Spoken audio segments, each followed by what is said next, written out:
আসসালামু আলাইকুম। আরেকটা নতুন ভিডিওতে আপনাদের সবাইকে স্বাগত। আজকের ভিডিওতে আমি আপনাদের শেখাবো যে কিভাবে শর্ট লিংক তৈরি করতে হয়। আমরা বিভিন্ন কোম্পানির যখন এসএমএস গুলো আসে, জিপি, রবি, এমনকি বাংলালিংক এর এই এসএমএস গুলোতে আমরা দেখতে পাই অনেক অ্যাপ্লিকেশনের লিংকের সাথে আমাদের লেখা আছে মাই জিপি অ্যাপ স্ল্যাশ দিয়ে যে কোনো একটা কিছু। এইরকম করে আপনি বিভিন্ন ধরনের শর্ট লিংকে পরিবর্তন করতে পারবেন। কেননা আপনি ধরুন আপনি ছোট্ট একটা ওয়েবসাইট বা ইউটিউব চ্যানেল রয়েছে, ফেসবুক পেজে রয়েছে, একটা ফেসবুক অ্যাকাউন্টে রয়েছে, টুইটার অ্যাকাউন্টে রয়েছে, আপনি যে কোনো অ্যাকাউন্ট থাক না কেন বা যে কোনো কিছুই থাক না কেন, আপনি যে কোনো লিংকে আপনি শর্ট লিংকে পরিবর্তন করতে পারবেন। শর্ট লিংকে পরিবর্তন করার জন্য বিভিন্ন ওয়েবসাইট রয়েছে, যে ওয়েবসাইটের মাধ্যমে আপনাদেরকে শর্ট লিংকে পরিবর্তন করে দেখানোর চেষ্টা করব। ভিউয়ার্স, আমি আজকের ভিডিওতে আপনাদেরকে যতগুলো পারি ওয়েবসাইট দেখানোর চেষ্টা করব, যে ওয়েবসাইটগুলো থেকে আপনার যে ইউআরএল গুলোকে শর্ট ইউআরএল এ পরিবর্তন করবেন। চলুন কথা না বাড়িয়ে স্ক্রিনে দেখানোর চেষ্টা করব। আপনি যদি আমার চ্যানেলে নতুন দর্শক হয়ে থাকেন, অবশ্যই আমার চ্যানেলটি সাবস্ক্রাইব করবেন। যদি সাবস্ক্রাইব করে থাকেন, thank you so much. Welcome back. আমরা আবার স্ক্রিনে চলে আসলাম। আমরা এখন দেখবো যে কিভাবে আপনার যে কোনো লিংকে শর্ট লিংকে বানিয়ে ফেলা যায় খুব সহজে। এর জন্য আমাদের যে কোনো একটা ব্রাউজার ওপেন করতে হবে। আমি এখান থেকে ক্রোম ব্রাউজারটি ওপেন করে নিচ্ছি।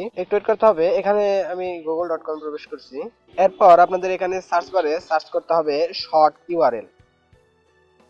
তাহলে আপনাদের সামনে বেশ কয়েকটি ওয়েবসাইট চলে আসবে। প্রথমে এখানে রয়েছে bitly.com, তারপর হচ্ছে শর্ট ইউআরএল, আরো বিভিন্ন ধরনের ওয়েবসাইট পাবেন। এর চেয়ে সবচেয়ে পপুলার ওয়েবসাইট হচ্ছে প্রথমটা, অর্থাৎ bitly.com। এটা হচ্ছে পপুলার একটা ওয়েবসাইট শর্ট লিংক তৈরি করার জন্য। ভিউয়ার্স, আমি আমার ফেসবুক পেজের ইউআরএলটি আপনাদের এখানে লিখে দেখাচ্ছি। এটা আমি শর্ট লিংকে পরিবর্তন করব। ভিউয়ার্স, আপনারা দেখতে পারলেন যে উপরে এখানে ট্যাব বারে আমার যে লিংক রয়েছে, এটা হচ্ছে আমাদের ফেসবুক পেজের লিংক। আপনারা যদি এখানে গো তে প্রেস করেন তাহলে আমাদের এই ফেসবুক পেজে সরাসরি চলে যাবে। এই লিংকটিকে আমি শর্ট লিংকে পরিবর্তন করে দেখাবো, একটু ওয়েট করুন। এখন সরাসরি আমরা এই bitly.com ওয়েবসাইটে প্রবেশ করব। ভিউয়ার্স, আপনি এই যে কোনো ওয়েবসাইট থেকে আপনি কাজটি করতে পারবেন। আমি একে একে আপনাদের সবগুলো দেখানোর চেষ্টা করব।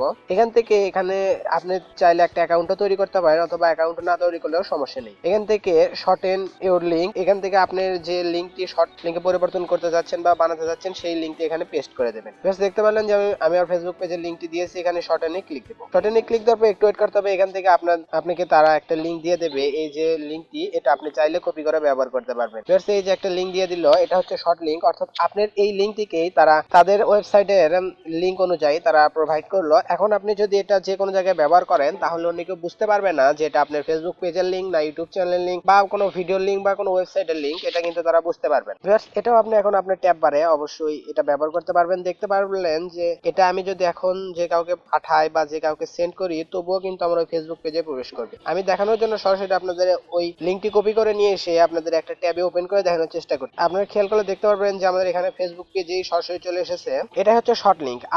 আপনারা এই bitly ওয়েবসাইট ছাড়াও আরো বিভিন্ন ওয়েবসাইট থেকে আপনারা শর্ট লিংকে পরিবর্তন করতে পারবেন। এর জন্য নিচে যে ওয়েবসাইটটি রয়েছে আমি সেটা এখন দেখাবো। শর্ট ইউআরএল ওয়েবসাইট, আমি একটা ক্লিক দিলাম। বাস এখান থেকে দেখতে পারবেন যে আপনার ইউআরএলটি দিতে বলতেছে। আমি এখান থেকে আমার ফেসবুক পেজের ইউআরএলটি দিয়ে দিই। এই যে আমি ইউআরএলটি লিখে এখানে শর্ট ইউআরএল এ যদি ক্লিক দেই তাহলে দেখতে পারবেন যে এখান থেকে তারাও একটা শর্ট ইউআরএল দিয়ে দেবে। বাস এখান থেকে তারা ইউআরএলটি দিয়ে দিয়েছে। এই যে এখানে দেখতে পারবেন ইউআরএলটি রয়েছে। এখান থেকে আপনার কপি ইউআরএল এ ক্লিক দেওয়ার সাথে সাথে এটা কপি হয়ে যাবে। ভিউয়ার্স, আমি এটা কপি করলাম। দেখতে পারলেন যে এটা কপি হয়ে গেছে। এটাও আপনারা এখন যদি নতুন একটা ট্যাবে এটা যদি ওপেন করেন তাহলে দেখতে পারবেন যে এটা ওই সেম কাজই করবে। আপনি যে কোনো একটা ওয়েবসাইটের মাধ্যমে এই শর্ট লিংকে পরিবর্তন করতে পারবেন। আপনি যেটা সুবিধা হয় আপনি সেই ওয়েবসাইটটি ব্যবহার করতে পারবেন। ভিউয়ার্স, এটা হচ্ছে সবচেয়ে একটা বড় সুবিধা। আপনারা যারা ব্লগিং করেন বা যারা ব্লগ লেখেন বা বিভিন্ন ধরনের টিউটোরিয়াল লেখেন তাদের জন্য সবচেয়ে বেস্ট একটা ওয়ে হচ্ছে এটা। কেননা যে কোনো ওয়েবসাইটের লিংক বা যে কোনো লিংকে আপনি শর্ট লিংকে বানিয়ে তারপরে সেটা সেখানে দিয়ে দেবেন। এতে বুঝতে পারবে না যে এই লিংকটি কোথা থেকে এসেছে। আজকের ভিডিওটি ছিল এই পর্যন্ত। এই ভিডিওটি ভালো লাগলে অবশ্যই একটা লাইক দেবেন। আর আপনি যদি আমার চ্যানেলে নতুন দর্শক হয়ে থাকেন অবশ্যই আমার চ্যানেলটি সাবস্ক্রাইব করবেন।